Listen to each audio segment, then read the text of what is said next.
Hello दोस्तों, तो मैं हूं आपका दोस्त। मैं लेके आ गया हूं आपके लिए फंडामेंटल की क्लास। तो फंडामेंटल शुरू करेंगे हम आज। फंडामेंटल, पहले तो आप ये जानें कि फंडामेंटल होता क्या है। तो नर्सिंग के लिए जो सबसे ज़्यादा ज़रूरत जिस सब्जेक्ट की पड़ती है वो होती है फंडामेंटल। जैसे हम किसी हॉस्पिटल में अपनी ड्यूटी करते हैं तो उसके लिए फंडामेंटल हमें बहुत ज़्यादा यूज में आने वाली है। जैसे कि हम किसी पेशेंट को देखते हैं तो उसके हमें नर्सिंग के फंडामेंटल्स आने चाहिए, तभी हम पेशेंट की अच्छी से केयर कर पाएंगे, उसकी देखभाल कर पाएंगे। ठीक है। तो आज हम फंडामेंटल सब्जेक्ट का पहला टॉपिक लेके आ चुके हैं, वाइटल साइन। तो मैं आज आपको वाइटल साइन पढ़ाने वाला हूँ कि पेशेंट का वाइटल साइन क्या क्या होता है। और जैसे हमें किसी डॉक्टर ने मान लिया कह दिया कि जाओ और पेशेंट का वाइटल साइन लेके आओ, तो आप क्या क्या लेके आइए।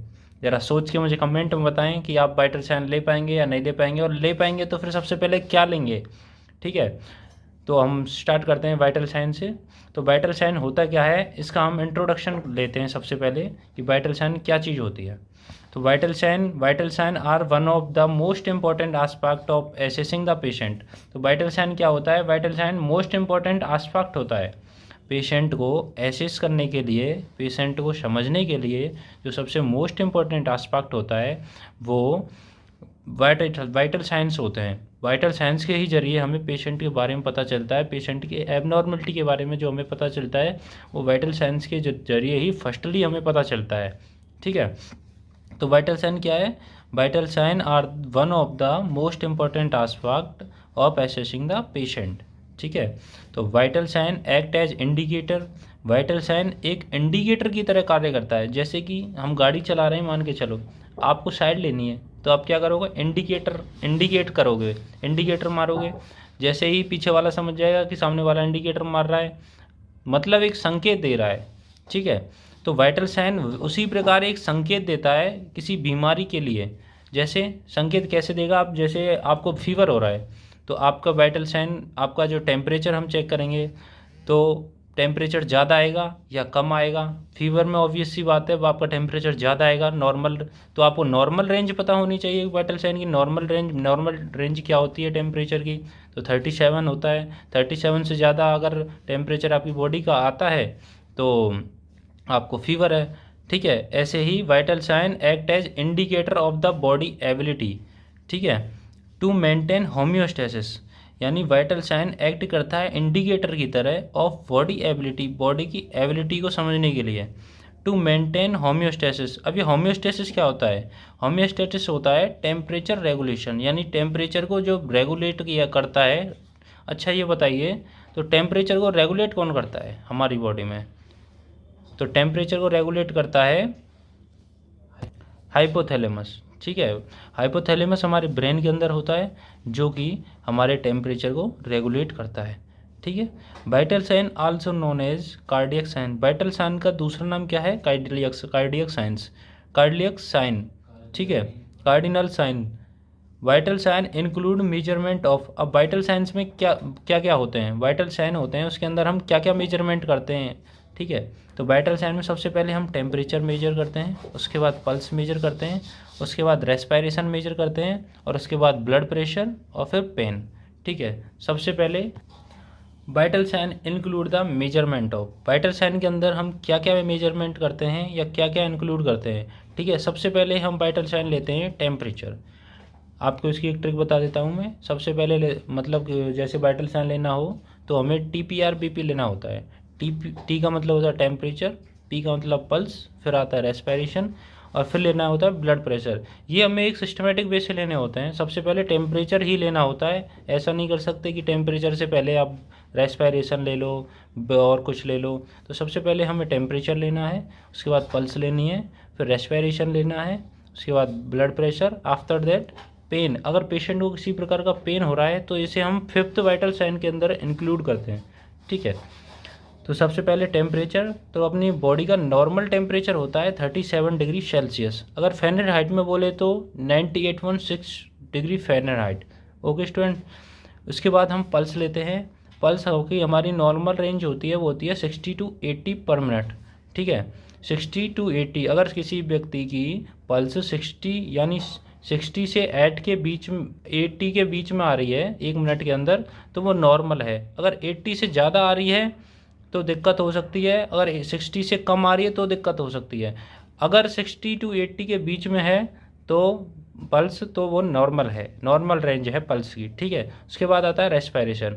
रेस्पिरेशन नॉर्मल एडल्ट में कितना होता है? रेस्पिरेशन होता है नॉर्मल एडल्ट में 10 से 25 पर मिनट, ठीक है। और बच्चों में कितना होता है रेस्पिरेशन? जो छोटे बच्चे होते हैं उनके अंदर रेस्पिरेशन थोड़ा ज़्यादा होता है, तो उनके अंदर होता है 30 से 60 पर मिनट। ओके, अगर 60 से बच्चों में अधिक हो रहा है, 60 से अधिक हो रहा है तो बच्चों के अंदर होगा ट्रैकीपेनिया। अगर 30 से कम हो रहा है तो ब्रेडीपेनिया। इसी प्रकार अगर एडल्ट में 25 से ज़्यादा हो रहा है तो होगा ट्रैकीपेनिया, और 10 से कम रेस्पिरेशन हो रहा है तो वो होगा bradypnea. Okay, after that blood pressure. Blood pressure अपना नॉर्मल होता है 120/80 mm/Hg, ठीक है। 120/80 mm/Hg। 120 से अगर 130/90 से अधिक हो रहा है तो हाइपरटेंशन। अगर 90/50 से अगर ब्लड प्रेशर कम आ रहा है तो वो होता है हाइपोटेंशन। ओके, इसके बाद अगर व्यक्ति को पेन हो रहा है तो इसे हम 5वें वाइटल साइन के अंदर इंक्लूड करते हैं। Okay student. हाँ स्टूडेंट, जो अपना ब्लड प्रेशर होता है ये 120/80 होता है, ये ऊपर वाला हो जाता है, ये होता है सिस्टोलिक प्रेशर, और ये होता है डायस्टोलिक प्रेशर। ओके, इसके बाद हम आते हैं, आगे बढ़ते हैं थोड़ा सा। तो आज मैं आपको थोड़ा कम ही पढ़ाऊँगा ताकि आप इसे अच्छे से याद कर सकें, और नोट्स मैं डिस्क्रिप्शन में प्रोवाइड कर दूंगा। अगर नोट्स आपको चाहिए तो मुझे कमेंट में बता देना, मैं अगले लेक्चर से आपको नोट्स डिस्क्रिप्शन में प्रोवाइड कर दिया करूंगा। Okay student, vital sign are a quick and efficient way of monitoring a patient condition और डेफिशिएंसी। तो vital sign are a quick and efficient way, vital sign एक क्विक, जल्दी और एफिशिएंट वे से मॉनिटरिंग करने का, पेशेंट की condition को मॉनिटरिंग करने और आइडेंटिफाइंग करने का सबसे सरल और जो सबसे अच्छा तरीका है वो है vital sign. Problems and evaluating the patient respond to intervention final result of the patient assessment of vital sign allow the nurse to identify, nurse diagnosis, implement plan intervention and evaluate outcome results।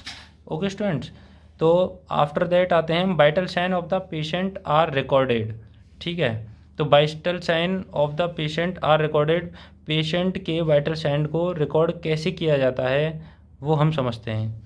Patient के, और कब कब किया जाता है? जब patient hospital में आता है उसके बाद हम उसके वाइटल साइन लेते हैं, तो कब कब लेते हैं और कैसे कैसे लेते हैं, ठीक है, ये सब हमें रिकॉर्ड करना होता है।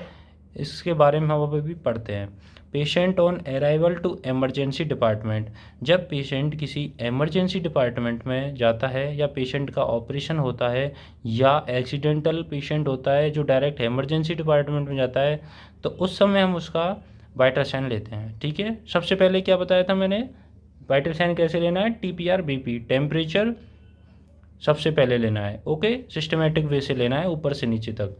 फिर on admission to the ward, यदि पेशेंट का एडमिशन होता है वार्ड के अंदर, यानी पेशेंट एडमिशन होता है, मतलब वार्ड में पेशेंट एडमिशन होता है, तो उसका हम वाइटल साइन लेते हैं। On regular intervals during a patient stay on hospital, जब कोई पेशेंट हॉस्पिटल में स्टे करता है या डॉक्टर उसको एडमिट करने के लिए बोलता है, तो हमें एक इंटरवल्स के अंदर, मतलब समय समय पर हमें उसका वाइटल साइन चेक करना चाहिए, ठीक है, जिससे कि पेशेंट में कोई एबनॉर्मलिटी दिखे तो वो तुरंत पता चल जाए, और उसके बाद आफ्टर दैट हम डॉक्टर को बता सकें कि पेशेंट के अंदर इस दवाई की वजह से ये एबनॉर्मलिटी आ रही है। कई बार होता है कि किसी पेशेंट को कोई दवाई सूट नहीं करती है तो वो हमें एबनॉर्मलिटी बता देती है, इसलिए हमें एक इंटरवल्स के दौरान वाइटल साइन लेते रहना चाहिए। During and after any procedure, यदि किसी पेशेंट पर कोई प्रोसीजर अप्लाई किया जा रहा है तो उससे पहले